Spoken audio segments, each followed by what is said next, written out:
Hello everybody, this is Alexandra and this is my explained video for my final project. For this project, I decided to make a Pokemon game. It's a very simple game that mostly uses the scanner and user input in order to decide what happens next. So it's definitely no replacement to playing Pokemon on a Nintendo, but it was a really good exercise as far as using loops, arrays, if-else statements, exception handling, and I know these are all going to be very important concepts as I move forward learning Java. So I'm going to go ahead and run and play the game, and then I will walk you through the code. Okay, so I've gone ahead and turned on my Pokemon music and I've pressed run on the game. So first I will input my name. And this is where I choose my starter Pokemon.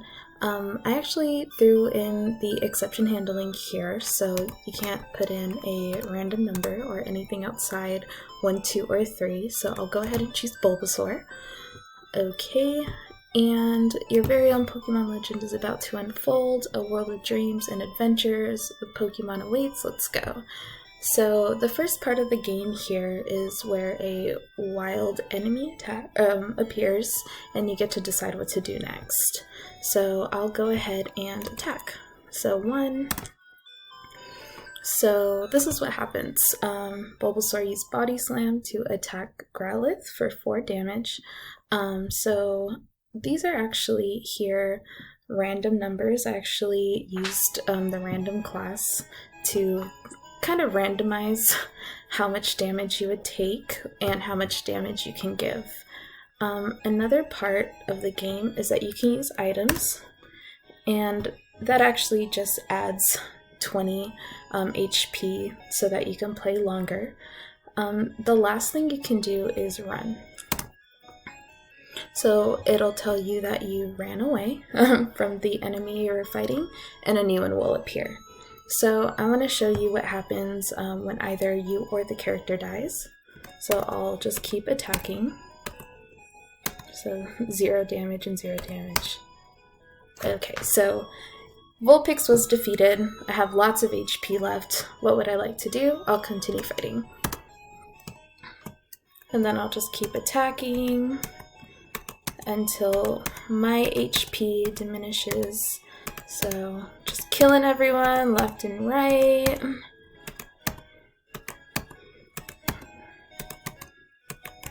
Okay, so Bulbasaur has taken too much damage. The game is over. Please take your Pokemon to a Pokemon Center. Thanks for playing. And this is where the program or game actually ends. So next, I'm going to go ahead and just walk through the code and show you how I arrived at this game. Okay, so now I'm just going to go through the code really quickly.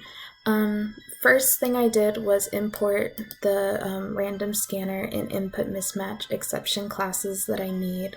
And here's where I implemented the scanner.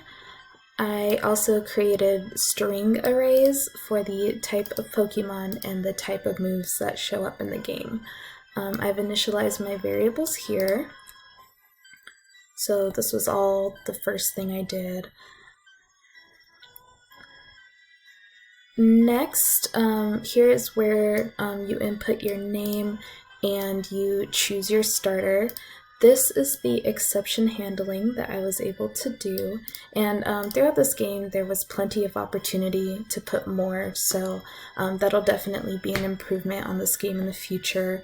So basically the string has to, while the string does not exclamation point mean does not equal 1, 2, or 3, you go ahead and send a message that you have to pick 1, 2, or 3, and here's the exception here. Okay. So right here, this is where the game starts. I actually labeled the game because there's a while loop down at the bottom that needs to be redirected up here, so it comes in handy. This is a boolean while running, So this is where the game really does start. This is where the random enemy health is determined, and this is actually where we pick out the random enemy that does appear. I put this comment in here because this was a line that I didn't understand well at first, but I understand it now. So basically, this is the array I made of the Pokemon names, and you're going to take a random integer, so basically 0 for the first Pokemon, 1 for the second in the array, and so forth. So when you pick that random integer, you pick the Pokemon name here, and we'll keep going.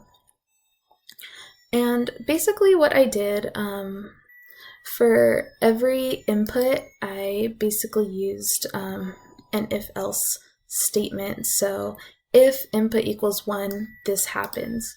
And this is what happens actually when your health goes too low. If input equals 2, use a potion. If input equals 3, run. And this never really came up, but it's possible. And this is pretty much where outside of that initial while enemy is alive loop, that you find out if the game is over or if the enemy was defeated. So these are outside of this loop here while enemy health is greater than 0.